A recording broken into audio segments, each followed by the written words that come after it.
Hello friends, welcome to NG சமையல் in Tamil. இன்றைக்கி கொத்தமல்லி புதினா காடை ரோஸ்ட் எப்படி செய்கிறதுன்னு பார்க்கலாம். இந்த ரோஸ்ட்டுக்கு நான் இன்றைக்கி 2 காடை எடுத்திருக்கேன். நல்லா தண்ணியில் வாஷ் பண்ணி எடுத்துக்குங்க. காடையில் நிறைய பிளட்டெல்லாம் இருக்கும், அதனால் சுத்தமாக வாஷ் பண்ணி எடுத்துக்குங்க.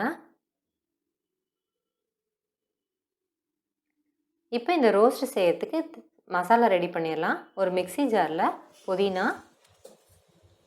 கொத்தமல்லி, கறி மசால் தூள், பூண்டு, இஞ்சி, வரமிளகாய், பச்சை மிளகாய் சேர்த்திட்டு கொஞ்சமாக தண்ணி தெளிச்சிட்டு நல்லா இந்த மாதிரி ஃபைன் பேஸ்ட்டாக அரைச்சிக்குங்க. தண்ணி நிறைய சேர்த்த வேணாம், கொஞ்சமாக தெளித்த மாதிரி சேர்த்திட்டு நல்லா இந்த மாதிரி ஃபைன் பேஸ்ட்டாக அரைச்சிக்குங்க. இப்போ ஒரு பிளேட்டில் கார்ன்ஃப்ளவர் மாவு,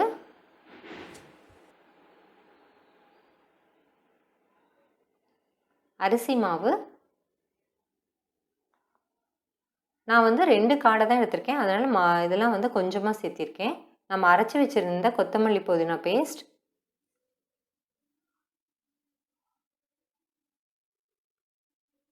தேவையான அளவு உப்பு சேர்த்திட்டு நல்லா மிக்ஸ் பண்ணிக்கலாம். அந்த மாவோடு சேர்த்து நல்லா மிக்ஸ் பண்ணிக்கணும்.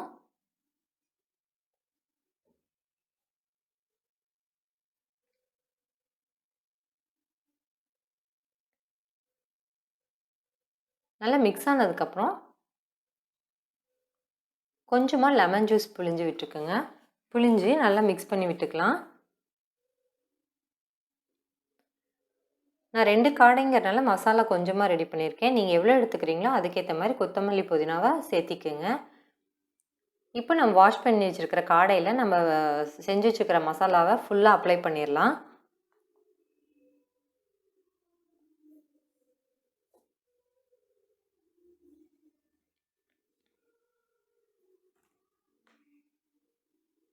எல்லா சைடும் ஸ்ப்ரெட் ஆகிற மாதிரி 2 சைடுமே நல்லா மசாலா ஃபுல்லாகவே அப்ளை பண்ணிக்கோங்க.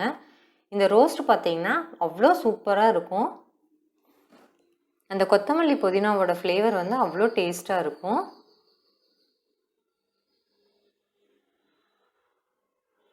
இந்த மாதிரி ஃபுல்லாக அப்ளை பண்ணிவிட்டு ரெடி பண்ணி வச்சுக்கோங்க. இது நல்லா ரொம்ப நேரம் ஊறுனா தான் இந்த மசாலா பிரிஞ்சு வராமல் இருக்கும். அதுக்காக நான் என்ன செய்கிறேன்னா, ஒரு பாக்ஸில் நம்ம செஞ்சு வச்சுருக்கிற காடையை நான் ஃப்ரீசரில் போட போகிறேன். நம்ம பொரிக்கிற வரைக்கும் நம்ம அது ஃப்ரீசரில் இருக்கட்டும். மினிமம் 1 ஹவராவது ஃப்ரீசரில் இருந்தால் தான் அந்த மசாலா ஃபுல்லாக ரெடி ஆகும். எண்ணெயில் போடுறப்ப அந்த மசாலா பிரியாமல் இருக்கும், எண்ணெயும் அதிகம் உரியாதுங்க. இப்போ பொரிச்சு எடுக்கிற அளவுக்கு தேவையான அளவு எண்ணெய் சூடு பண்ணிடலாம். எண்ணெய் சூடானோடனையும் காடையை எடுத்து அதில் போட்டுக்கலாம். பாருங்கள், ஃப்ரீசரில் வச்சனால நம்ம அந்த மசாலா ஃபுல்லாக எதுவுமே பிரியல, நல்லா காடையோடு செட் ஆயிடுச்சு. ஒரு சைடு நல்லா வெந்திருக்கு, இன்னொரு சைடு திருப்பி விட்டுடலாம். பாருங்கள், கொஞ்சம் கூட அந்த மசாலா பிரிஞ்சு வரல. ரெடி ஆயிடுச்சு, எடுத்துடலாம்.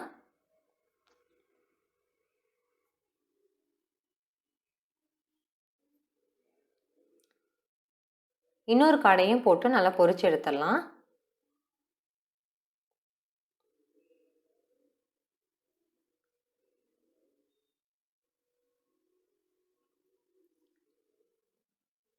இப்போது கொத்தமல்லி புதினா காடை ரோஸ்ட் ரெடி ஆயிடுச்சு. இதை செஞ்சு பார்த்துட்டு எப்படி இருக்குன்னு கமெண்ட்டில் சொல்லுங்கள். இந்த வீடியோ பிடிச்சிருந்தா லைக் பண்ணுங்கள், ஷேர் பண்ணுங்கள், மறக்காமல் சப்ஸ்கிரைப் பண்ணுங்கள். பக்கத்தில் உள்ள பெல் ஐக்கானை கிளிக் பண்ணிடுங்க. தேங்க்யூ.